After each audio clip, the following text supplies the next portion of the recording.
If you're writing your own CFD code, or if you use an open source code like OpenFOAM, you may have come across many different algorithms for solving the individual linear algebraic equations that are needed to be solved by the CFD code.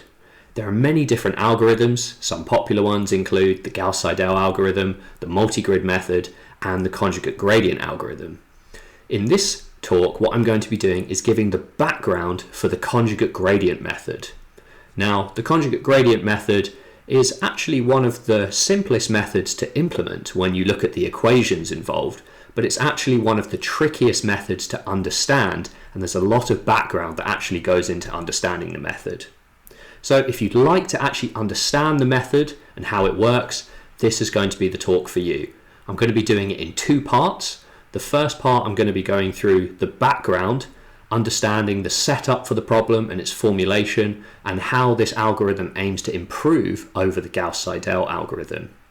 I'm then going to be talking about the steepest descent method, because this is a really good way for understanding how the algorithm actually works. And then in part 2, which is going to be the next lecture, I'm actually going to go through the details of the conjugate gradient algorithm itself. So if you think this talk is going to be useful for you, definitely stick around and pay attention through the entire series, because there's a lot of detail and a lot of very nuanced understanding that you need to be able to understand this algorithm. I know you're going to find it extremely useful, so let's get into the video. So as a brief introduction, the CFD code has to solve several matrix equations of the general form AX equals B. And this is the standard form used in linear algebra, where A is a square matrix, X is the vector of unknowns, which can represent velocity, temperature, enthalpy, or turbulent scalar, and B is a vector of source terms. And the CFD code has to solve several of these matrices in order to calculate the solution fields for us. And the A matrix is generally large and sparse, and the size of the matrix is equal to the number of centroids in the mesh, so it's often going to be several million cells in dimension. And because the A matrix is large and sparse, we don't want to use a direct method, and so we're going to use an iterative method to solve this equation instead. And there are several potential algorithms that we could use, and we looked in a previous lecture at the Gauss-Seidel method, which is one potential algorithm, but it's quite slow. And we're going to be building on the idea of the Gauss-Seidel algorithm in this talk into the conjugate gradient method. So let's just start things with a recap of the Gauss-Seidel method, because that will really help us to understand the motivation for the conjugate gradient method. Now, you'll recall that in general what the Gauss-Seidel method is actually doing is it will sweep over all of the cells in the mesh one by one, following the cell ordering pattern. And what the solver does is it moves from cell to cell, and in each cell it uses a formula something like equation 2, where roughly what the solver does is take the weighted average of all of the solution values in the cells surrounding the cell that we're interested in. That's this summation term Aijxj. That's the weighted average of the cells around the cell we're considering, and then add on the source term contribution, and we do that sequentially. So we move from cell to cell through the mesh, and once we've been through all of the cells in the mesh, taking the weighted average around each of them as we go, that's how we update the solution in each of those cells. That's one sweep, and in the Gauss-Seidel method we take several sweeps over the mesh until the solution stops changing.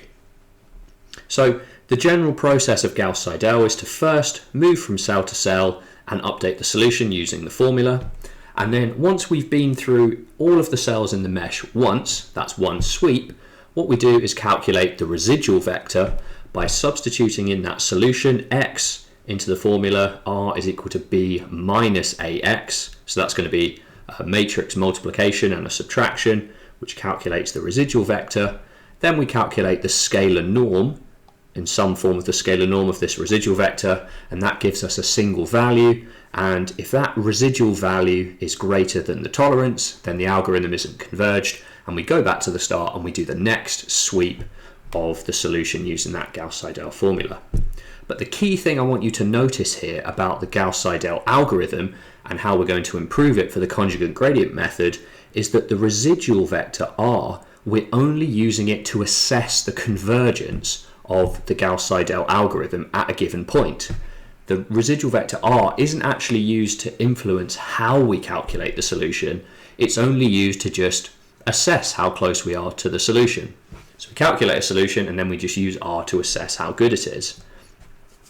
But you may remember from some of my previous talks that the residual vector physically represents the conservation imbalance in each cell in the mesh. So what I mean by that is if we're solving the energy equation, then the residual represents the power imbalance in watts in each of the cells in the mesh.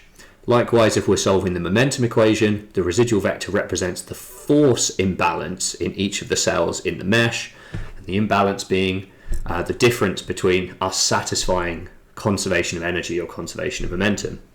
So for example, if we were solving the energy equation, the residual vector field might look something like this, and each of the cells has its own power imbalance in each of the cells, and of course the cells with a larger residual are further away from satisfying conservation of energy. The difference between the inflow and the outflow of energy into that cell is equal to, for example, 7 watts in this cell, and it's equal to 1 watt in that cell. So the cells with a larger residual are actually further away from convergence. And what this is telling us is that what if there was some way that we could use the residual vector to guide the algorithm itself? Because we might intuitively know that cells which are further away from the solution, cells which have a larger energy imbalance, we want to apply a larger update to those cells. Whereas cells which are closer to the solution, perhaps we don't need to update them as much. So this is the idea here. We want to move away from just averaging over all of the cells in the mesh and gradually approaching the solution. We want to use the residual to guide how the solution is updated. So we want to use the residual vector in some way when we attempt a solution. And that's the idea of the conjugate gradient method. But before I can go into the conjugate gradient method, I need to introduce a bit of background for the method. And what we're going to look at first is something called the quadratic form. So this is going to be introducing a new topic which you haven't seen before, but as we go through it, you'll see that it eventually links in together with this idea of using the residual vector to update the solution. So I'm not going to present any derivation or anything here, simply the statement. We're going to introduce a new function f. And you can see in equation 4, f is some function of x, and there are quite a few terms in this function. And I haven't given any derivation or reason for introducing this yet. I'm going to show you why we're introducing this specific function a bit later. But you can notice this function has got a few terms in it. We've got the A matrix there.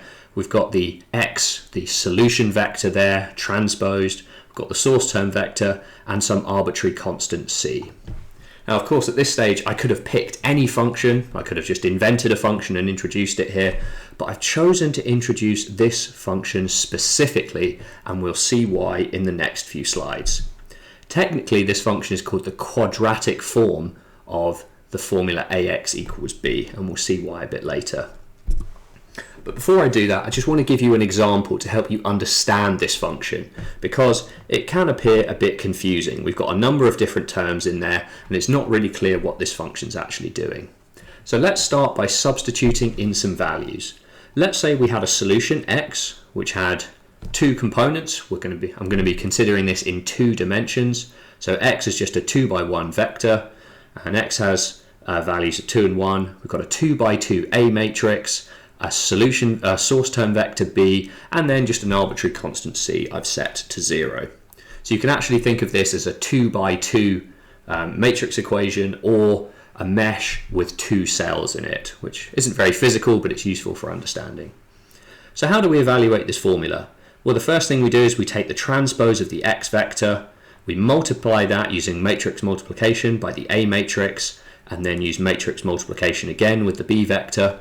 And as a reminder for how you do the matrix multiplication, remember you move across the first unit and then you move down the column. So for this one you'd be doing 2 multiplied by 2 and then add 1 multiplied by 0. That would get your first unit in the matrix multiplication. And you can evaluate this matrix multiplication, and for this particular set of values, we get a value of 5 for f. So what is this telling us? This is telling us that this arbitrary function f that I've introduced takes vector inputs. So we're taking a 2 by 1 vector here for x, and we're producing a scalar output. We've only got a single number being produced by this function. And of course, we could choose different vector inputs, different a's, b's, and x's, and every time we chose different values, we'd get a different value for the scalar function f, and that's really important. We're going to use that understanding going forward. And of course, if we had a larger system, if we had a matrix equation ax equals b that had a million elements in it, we could still evaluate this function. We take the transpose of x, multiply it by a, and multiply it by x, and so on, and that would still give us a scalar value. Doesn't matter what the dimensions of these are, as long as they're consistent, we'll be getting a scalar output. So we know how the function works now. It takes a vector input and produces a scalar output, but what does it mean? A useful thing for us to do is to plot contours of the function f. And what do I mean by that? What do I mean by plotting contours? Well, in 2D, what you could do is take a range of different values for x1 and x2. You can see these on the x and the y axes. And then for each of those combination of values, for each of those x vectors, you can evaluate the function f, and that produces a single scalar value. And then using those scalar values, you can produce a contour plot. And the contour plot shows you the value of the function f at those given locations. So for example, if my vector x had values of 0 and 0, then my function f would probably evaluate to minus 20 or minus 19. Whereas if I substituted in a vector x of minus 2, minus 2, then my function would probably give a value of something around minus 7. So the contour is a useful way for visualizing what f looks like for this particular set of vectors and matrices.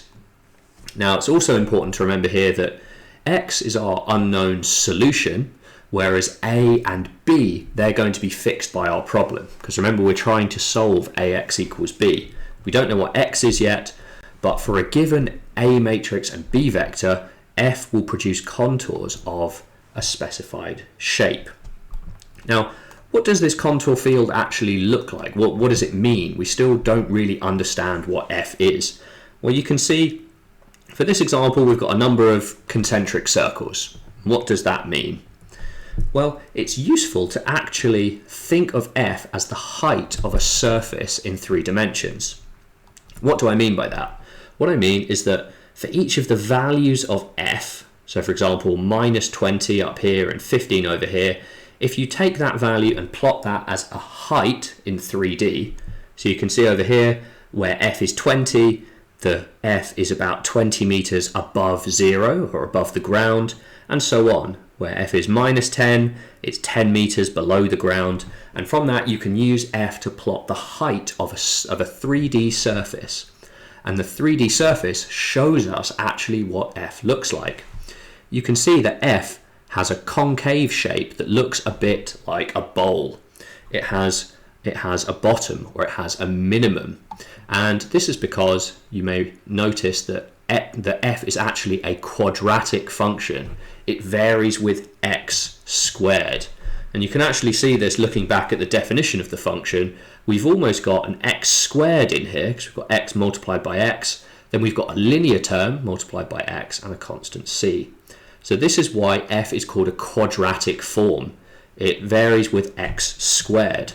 And of course, a squared function has a minimum, and it's almost like a 3D quadratic. You can think of it that way. But why is this important? I've given you a lot of background.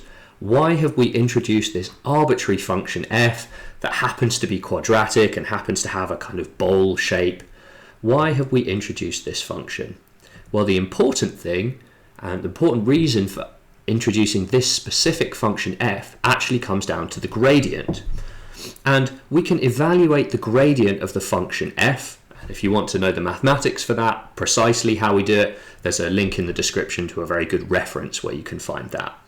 But roughly, if we do df by dx, taking the gradient, the result is a half A transpose X plus a half A transpose X minus B. And if we have an A matrix, this is very critical, if we have an A matrix that's symmetric, then the transpose of A is equal to A. And in that case, equation 9 can be simplified because A transpose is equal to A. It actually simplifies to AX minus B.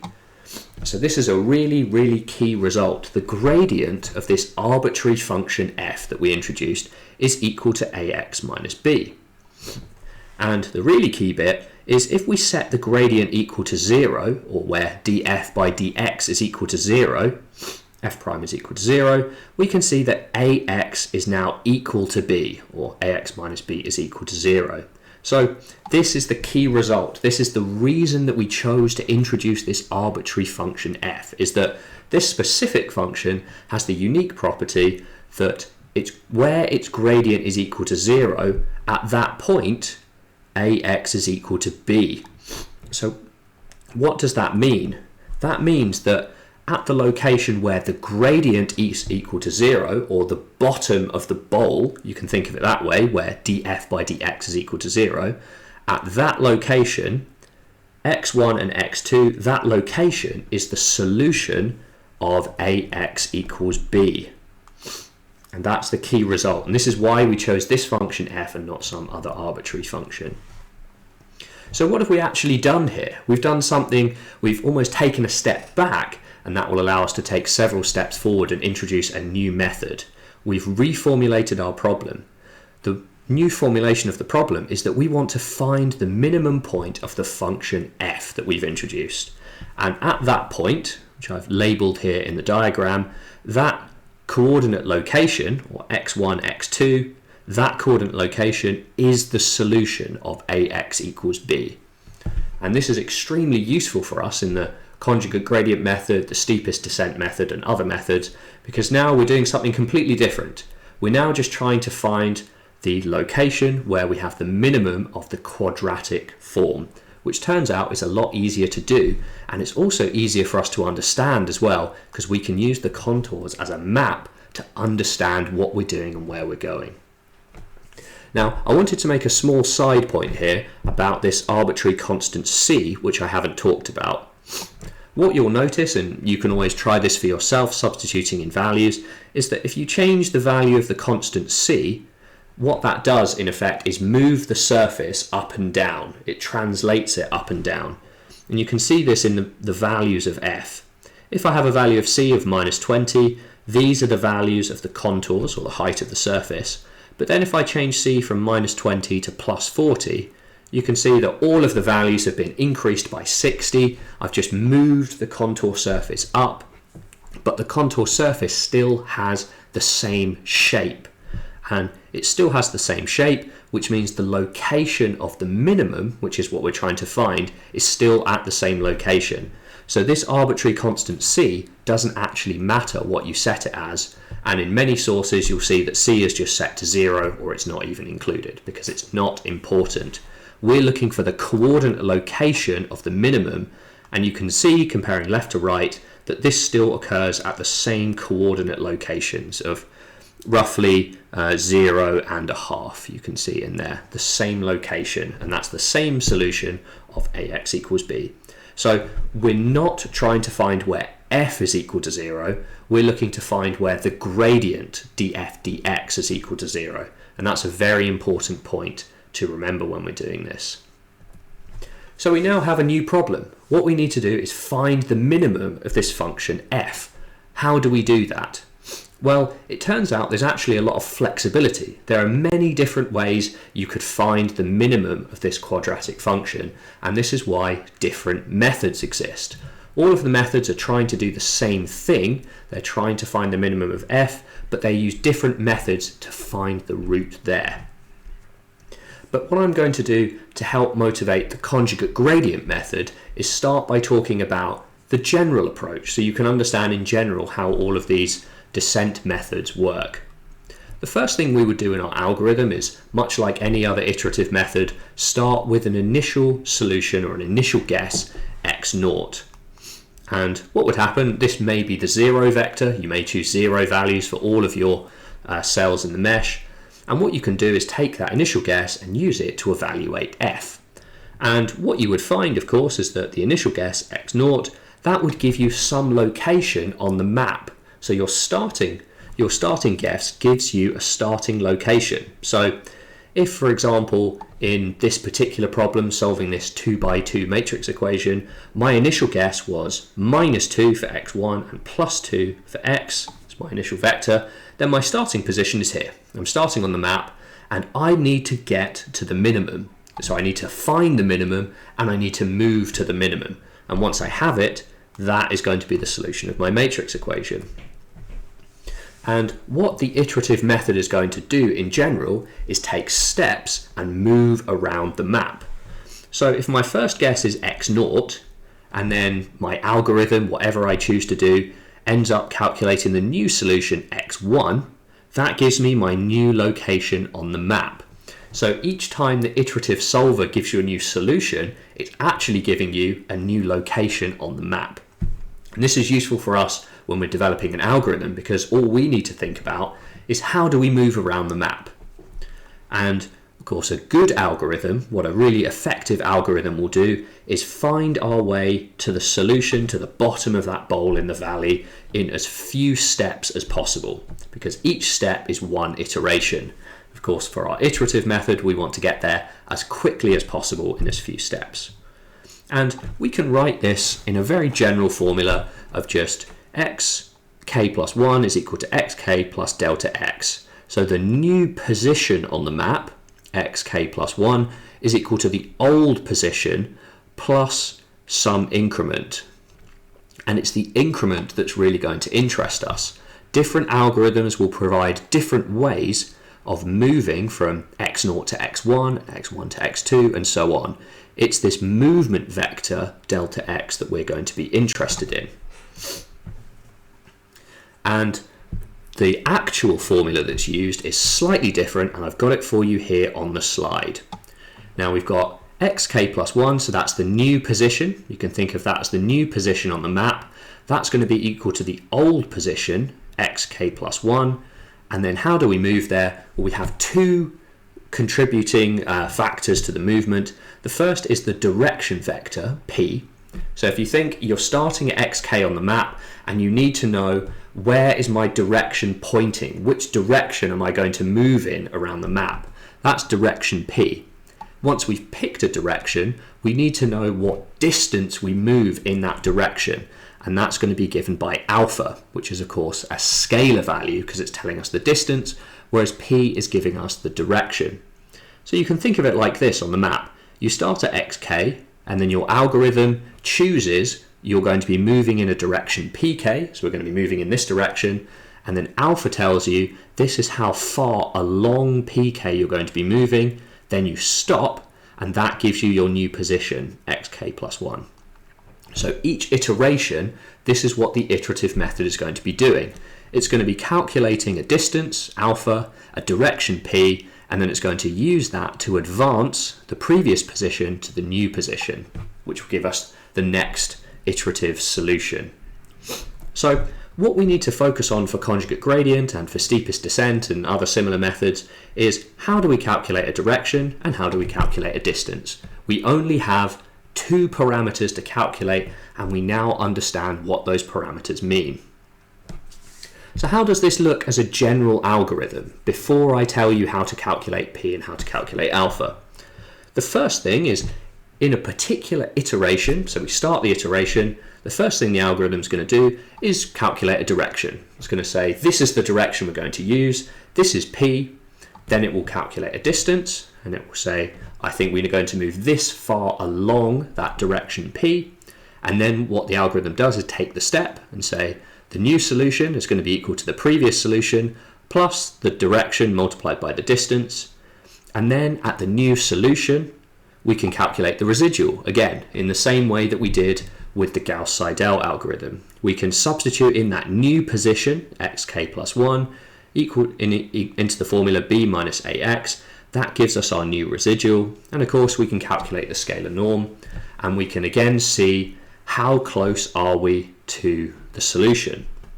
And we can just repeat this loop again and again, calculating a new direction, a new distance, a new solution, moving through the map, and then once we're at the lowest point in the bowl, the residual will be very small, its scalar norm will be very small, and then that will tell us that we found the minimum of f, which happens to correspond with the solution of ax equals b. So the big two questions are, how do we calculate pk and how do we calculate alpha k? And from the start of this talk, you've probably got a good idea that this is going to involve the residual vector in some way. We're going to be using the residual vector to calculate or inform us of the distance and the direction. And in that way, we're going to get a faster converging algorithm. Now, in this talk, I'm going to go through the steepest descent method. That's one possible method of calculating p and alpha. And then in the next talk, I'm going to go through the conjugate gradient method. Both methods are different approaches for calculating p and alpha, and they both fit into that same overall algorithm. But steepest descent is easier to understand, which is why I'm going to do it first. And then next week, we'll see that conjugate gradient is a slight adjustment to the steepest descent method, which gives us faster convergence. So in steepest descent method, first thing we need to do is we need to calculate that direction, pk. And what do we know? Well, we've got a quadratic function which forms a bowl. And so intuitively, we might expect that a sensible distance, a sensible direction would be to move downhill. And you can see this on the map. Regardless of where you are, you want to be pointing downhill towards the bottom of the bowl. So we need some way of determining what's the downhill direction. Once we know the downhill direction, we can move in that direction and then use alpha to stop us at the right location. But how do we move downhill?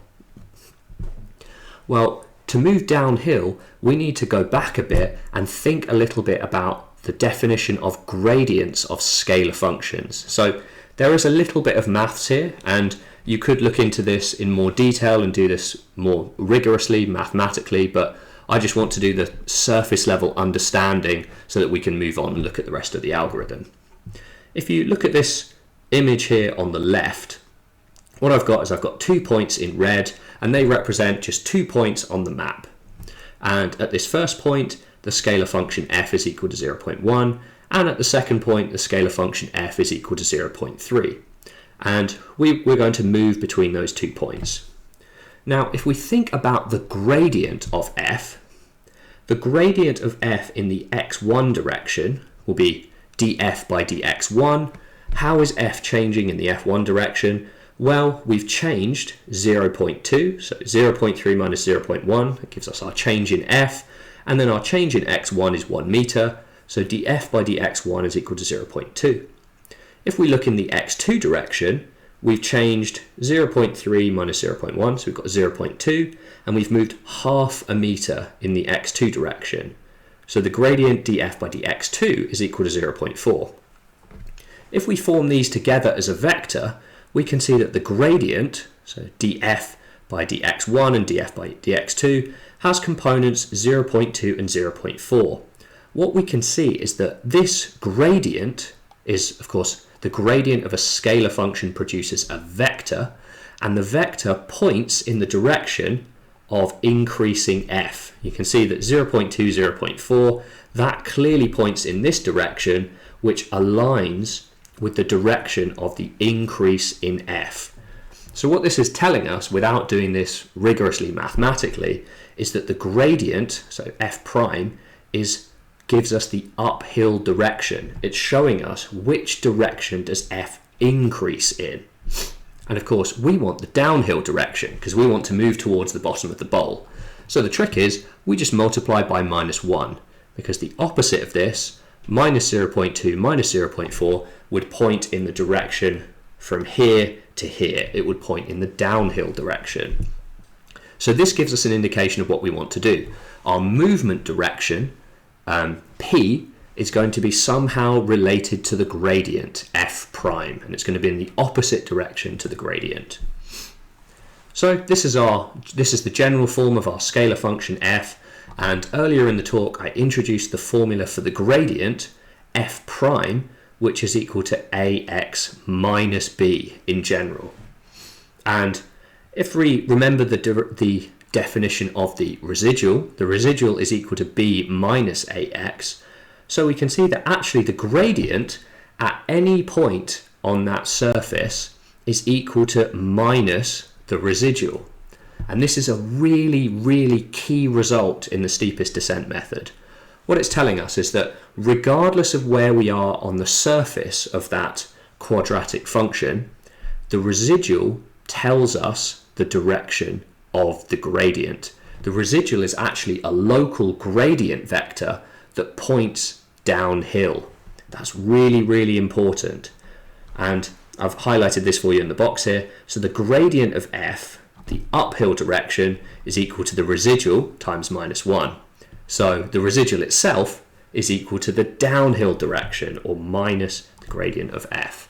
And this is a fantastic result, because what it's going to allow us to do is to use the residual to tell us how to move about the map. And this is how the residual is coming into the calculation part of the algorithm, which wasn't possible in the Gauss-Seidel algorithm. So this is key. In the steepest descent method, we're setting the movement direction, p, equal to the downhill direction, which is equal to the residual. So this is fantastic. What this tells us is that in our algorithm, we start an iteration. The first thing we're going to do is calculate the residual, and then we're going to move in that direction, because that's going to move us downhill. So a way you can think about this is our previous equation for the line search. Xk plus 1 is equal to xk plus alpha k, but now instead of using p, the general movement direction, we know we're moving in the direction of the residual. So this is an updated formula for the steepest descent method. And it's called steepest descent because the residual points directly downhill. If we were to move at some slightly different vector, we might still be moving downhill, but we're not moving in the steepest direction downhill. That's why it's called steepest descent. We move in the direction of the residual. The only thing we have to do left now is work out how far we move in the downhill direction. So what is alpha k and how do we calculate it? So let's go back to our map. Let's go back to the map of our solution and think physically about how far we might want to move. So let's say we're at this point here in the left-hand image. We're at this red point and we work out what the residual is. And the residual is a vector which points directly downhill. So this is actually in the direction that's perpendicular to the local contour line. You can think of it that way. If we were somewhere else on the contour, the residual would still point downhill, but it points at 45-degree angle to the contour line. So pk points in this direction of the dotted line, but we need to know how far along pk do we move. You can see that if we have a small value of alpha k, we might stop here. If we have a larger value of alpha k, we might stop over here. So what is alpha k? How far are we going to move along this line, along this dotted line? The trick is to actually think about this in 3D and to think about the height of that surface. If we've picked a particular direction, so let's say we've picked this as our dotted line, that actually represents a curve on the quadratic function. And what you can see, of course, is that as we move along the curve, we're going to find a local minimum somewhere. So somewhere along that curve, we're going to be finding a local minimum. And this is different to the global minimum, which we're actually trying to find. And of course, at every location along that curve, there is a residual vector. And the residual vector I'm showing here in the black arrow, which points in the steepest direction downhill. So you can see that the residual vector is always pointing towards that global minimum. It's pointing locally downhill, and it's pointing this way. But as we move in our line search direction, there's a local minimum on that curve. And the local minimum occurs when the residual vector is at 90 degrees or is orthogonal to the previous direction, and I've highlighted that there with the blue arrow. Now, there is a more rigorous mathematical derivation for this, and once again you can find that in the reference if you want, but I prefer for understanding to use a visual aid like this as a reminder that what we're doing is moving along this local curve, and we're going to stop at the direction where the current direction is at 90 degrees or is orthogonal to the next residual vector, because you can see all of these other residual vectors, they're not at 90 degrees. So we want to stop here. We want alpha to tell us to stop here, moving along the red line. And in order to do that, we need to quickly do a recap of what the definition of orthogonality or 90 degrees or perpendicular actually means in vector terminology. And the general definition is that two vectors A and B are orthogonal if they satisfy equation 18. So the transpose of the vector A multiplied by the vector B is equal to 0. What does that mean? Why does that mean that these two vectors are orthogonal? Well, if you think of a quick example here, the vector A I've got in red. Vector A moves 2 along and then 1 up, so it has components of 2 and 1. And the vector B has components of -1, so you move -1 along the x-axis, and then 2, so 2 up along the y-axis. And if we work out this vector operation, we take the transpose of A, so 2, 1, multiply it by -1 and 2, that's the B vector. And if we work this out, of course, we see that -2 and then the +2 there is going to be equal to 0. And you can really see that in the diagram here, of course, as well, that the components of these two vectors are precisely going to give a 90-degree angle there. And so if we evaluate this vector operation, A transpose B is equal to 0, then it means that these two vectors must be orthogonal to each other. And of course, some of you will also notice that A transpose B, you could also write that in dot product notation of A dot B. When A dot B is equal to 0, the two vectors are orthogonal to each other. So we're going to use this definition to allow us to get to that search distance alpha k. So let's bring this all together. Let's bring everything together. When we're at that local minimum along that line direction that we're moving, we know that the previous residual, because that was the previous direction we moved in, rk, is going to be orthogonal to the next residual, because that's going to be the next movement direction. So we're using that A transpose B is equal to 0 here, but instead we're saying the next residual is orthogonal to the previous residual. And that's the key statement here that we're going to start with. And now what we can do is we can use this statement to derive an equation for the movement distance. And what we do is substitute in the formula for the new residual. That's going to be b minus a times x of k plus 1 multiplied by the previous residual. And then what we do is substitute in for xk plus 1 the line search direction, which we derived previously. xk plus alpha k rk, that goes into here. And now we've got this long equation. All we need to do is expand the terms out and do the matrix multiplications and rearrange for alpha k. I do that here on the next slide. You can see that b minus a xk transpose rk, and then I've moved the other terms to the other side. And then b minus a xk, of course, is also equal to the residual. So we can simplify that.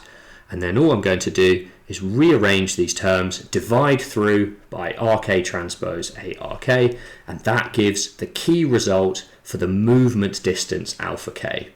And of course, I've gone over the mathematics quite briefly, but you can always stop the video and look at the equations for yourself if you want and go through them by hand to convince yourself that this is true.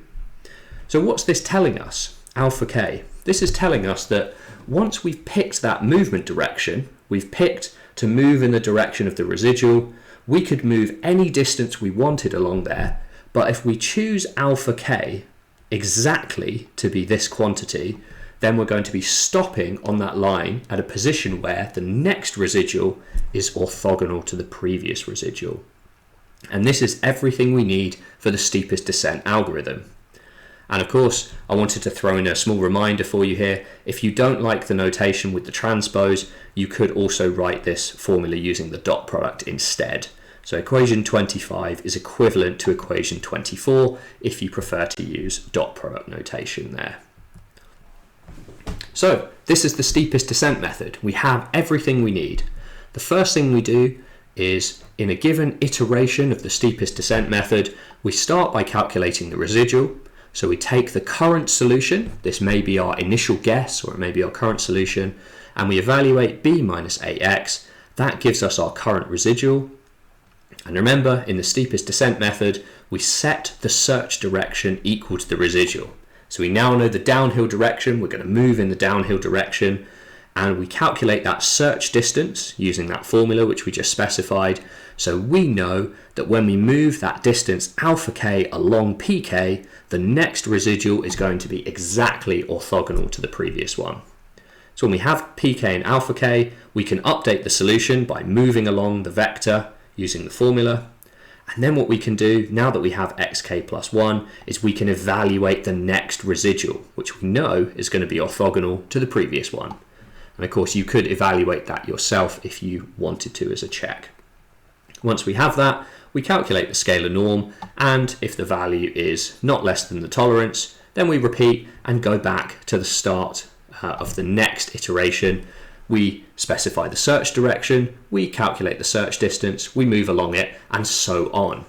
And you can see that all we're doing here in the steepest descent method is moving around the map. We're choosing a direction, a distance, we move. A direction, a distance, we move. And we move around the map.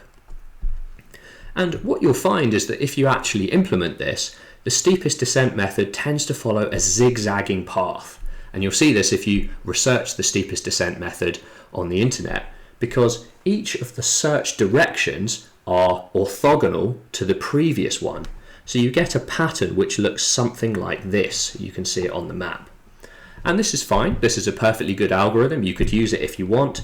But of course, looking at this, we can see that a lot of this distance and moving is wasted because we've moved this direction, for example, and then later we move in the same direction again. And you can see this with the second movement direction, we move in this direction, and later we have to move in the same direction again.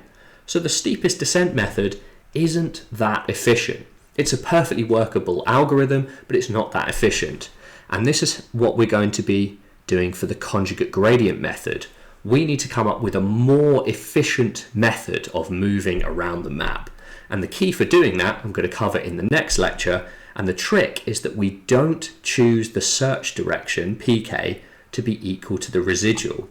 Because if we do that, if we're not using exactly the residual, we don't have to move following this path. We could move a different direction around the map.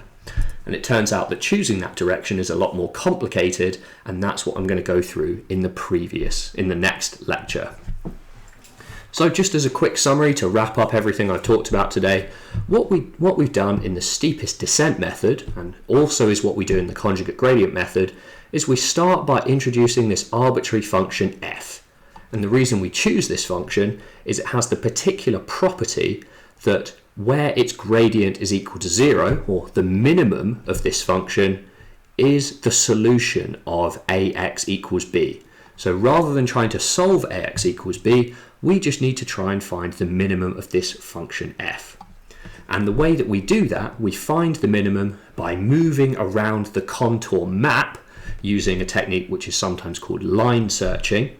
And we use this formula here to sequentially update our solution. So our next solution, xk plus 1, is equal to the previous one plus a search direction, p, multiplied by a search distance, alpha. And in the steepest descent method, we use the residual for the search direction because it points downhill in the steepest direction downhill. And it turns out that the steepest descent method is actually quite inefficient, but it's very useful for us for understanding the motivation for the conjugate gradient method, where we're not necessarily going to be moving in the direction of the residual, we're going to be moving in a slightly different direction, which is more efficient. And that's going to be what I cover in the next lecture. So that wraps up the steepest descent method. I'm hoping now that you've got a good understanding of all of the background that you're going to need for understanding the conjugate gradient method, which I'm going to do in the next talk. So if you're looking forward to that and you found this talk on the background really useful, let me know in the comment section, and I look forward to seeing you in part 2 where I go through the conjugate gradient method itself.